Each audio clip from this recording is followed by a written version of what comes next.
Découvrez un extrait exclusif de ce livre audio et profitez d'un essai gratuit sur Audible via le lien dans la description. Chapitre 1 Phèdre. Retour à Cornehotte. 3 octobre. J'ai laissé derrière moi les étendues rougeoyantes du Québec, et si la Creuse est bien différente de mes terres canadiennes, l'automne y est aussi captivant. Partout, les feuillages dorent et roussissent, offrant à mes yeux émerveillés une palette de couleurs extraordinaires. J'aime quand l'été se termine et laisse place à la magie d'octobre. Tout est plus romantique et chaleureux. Il me semble que des 4 saisons, l'automne est la plus réconfortante. Je l'ai toujours préférée aux autres. Je ralentis en voyant le panneau de signalisation bordé de rouge propre à la France lorsqu'on entre dans une agglomération. Vitesse autorisée, 50 km/h. 200 mètres et on passe à 30 km/h. Il y a une école à proximité, juste après le pont à 3 arches qui s'élève au-dessus de la Creuse. L'été, des feuilles de nénuphar s'étendaient le long des berges et on pouvait y entendre les grenouilles coasser. En avançant un peu, je revois aussi la boulangerie qui cuisait encore son pain au feu de bois il y a 9 ans. Je m'en souviens comme si c'était hier, de ces maisons en pierre grise et de ces anciennes fortifications, de cette mairie avec sa petite place, sa fontaine, ses bancs accueillants sous les platanes. C'est joli. Je n'aurais jamais cru revenir à Cornehotte un jour, berceau de ma famille maternelle.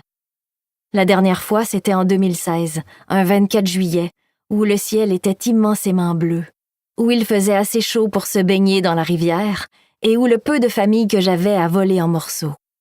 Je venais d'avoir 16 ans. On ne traverse pas l'Atlantique comme on traverse la rue pour aller chez son boulanger.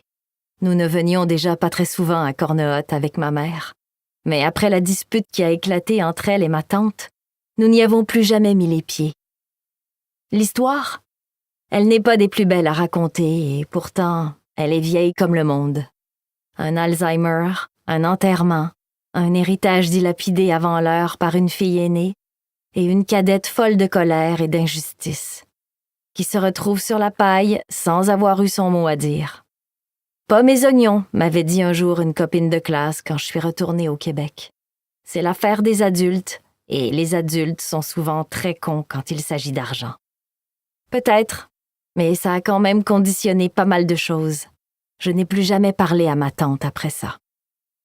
Aujourd'hui, plus de parents, pas de grands-parents, pas d'oncles ni de cousins. Je suis désormais l'unique représentante des Demé, et c'est donc moi qui hérite de tous les biens.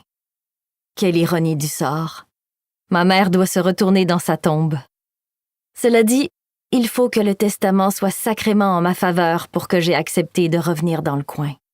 Car si Cornehotte est aussi adorable que son nom le laisse supposer, c'est aussi ici que j'ai laissé plusieurs des pires souvenirs de mon adolescence. Le notaire n'a pas donné de détails durant nos échanges, mais je sais précisément de quoi j'ai hérité. La supposition est évidente. De la maison de ma tante, et pas n'importe quelle maison. Il s'agit d'un manoir construit au début du 19e siècle.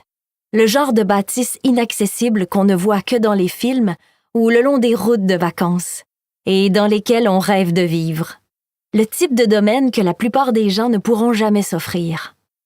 Ma tante était une artiste et s'en sortait bien. Tableaux, affiches, livres jeunesse, ça plus l'argent qu'elle a piqué à ma grand-mère, elle n'a eu aucun mal à faire son nid, contrairement à ma mère. Peu importe maintenant. J'hérite, je vends et je retourne chez moi. Je ravale mon amertume et m'enfonce dans le village pour me stationner pas très loin de la mairie. Un joli bâtiment tout en pierre bordé de platanes, sur lequel courent des feuilles de vigne vierge en train de roussir. Je sors de la voiture de location avec mon sac, mon dossier administratif sous le bras, et marche sur les pavés jusqu'à une porte rouge grenat, à l'angle d'une rue, sur laquelle une plaque dorée indique l'office notarial où j'ai rendez-vous. C'est ouvert, je n'ai qu'à pousser le battant. Il est 17 heures, le clerc est parti et maître Trottois est seul lorsque j'entre. « Phèdre de Mai, je suis enchanté de vous rencontrer enfin !» m'accueille-t-il chaleureusement en me tendant la main. Vous êtes le portrait de votre tante. Vous l'a-t-on déjà dit? Quand j'étais gamine, on me le faisait toujours remarquer, ce qui agaçait prodigieusement ma mère. Maître Trottois sait-il à quel point ce n'est pas un compliment pour moi? J'en doute. Je suis presque certaine que ma tante a dû jouer les victimes. Ou pire, mentir à notre sujet et raconter qu'on était des sauvages aigris, ma mère et moi. Qui sait? Avec un hochement de tête de convenance, je lui serre la main sans répondre à la question.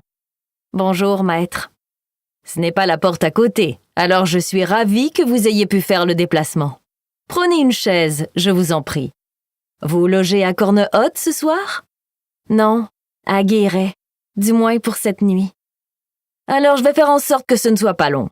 Les jours raccourcissent, je ne voudrais pas que vous rouliez de nuit par ma faute. Vous voulez boire quelque chose? Un thé? Un café? J'ai les deux. Que d'amabilité chez cet homme. Il me donne aussitôt envie de faire tomber le masque de l'aigreur avec lequel je suis arrivée. Je me détends un peu. Je ne suis pas contre un thé. Si vous aimez les épices, j'en ai un excellent à vous proposer.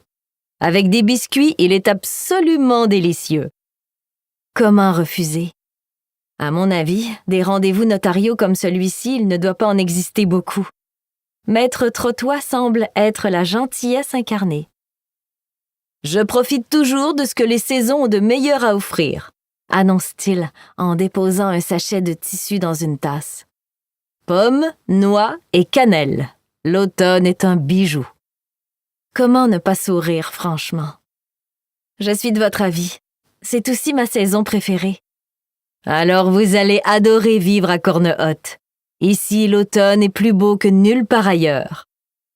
Je fronce les sourcils, et pas parce qu'il pense que le Canada n'a pas la première place en matière de paysage. Y vivre? Vous avez raison, ne mettons pas la charrue avant les bœufs, dit-il en me servant du thé avant de s'installer derrière son bureau. D'abord la paperasse, et ensuite l'avenir. Pendant qu'il ouvre un parapheur, je me racle la gorge, un peu gênée. Maître Trottois, je ne sais même pas de quoi ma tante est décédée ni où. Nous ne nous parlions plus beaucoup depuis quelques années. Il lève les yeux et s'accorde quelques secondes avant de me répondre. Je me demande ce qu'il est en train de penser. Que je ne suis pas digne de l'héritage, peut-être? Elle s'est éteinte dans la maison de repos dans laquelle elle se trouvait depuis 2 semaines après un infarctus. Son cœur s'est arrêté de battre dans son sommeil. Il était extrêmement fragile. Votre tante le savait depuis longtemps. Elle avait déjà eu plusieurs alertes. C'est pourquoi elle a pris toutes les dispositions nécessaires, et en ce sens, tout est parfaitement ordonné, dit-il en tapotant sur son dossier. D'accord. Elle et moi n'étions plus très proches. Je suis étonnée qu'elle ait pu me léguer quelque chose. La vie est toujours pleine de surprises, mademoiselle Demey. Il s'agit de prendre les choses comme elles viennent. Comme j'acquiesce sans rien ajouter, on ouvre la séance. D'abord, il revoit avec moi mon état civil. Phèdre Demey, de nationalité franco-canadienne, né à Montréal, Canada, le blablabla. Puis il parle de succession dans un jargon qui manque me faire bâiller à plusieurs reprises. J'ai atterri la veille à Charles de Gaulle et après seulement 4 heures de sommeil et un décalage horaire épouvantable, j'ai conduit 6 heures pour arriver ici. Je suis loin, très loin d'être aussi fraîche comme je le voudrais, mais on en vient quand même aux faits. Livre audio complet gratuit disponible en description de cette vidéo.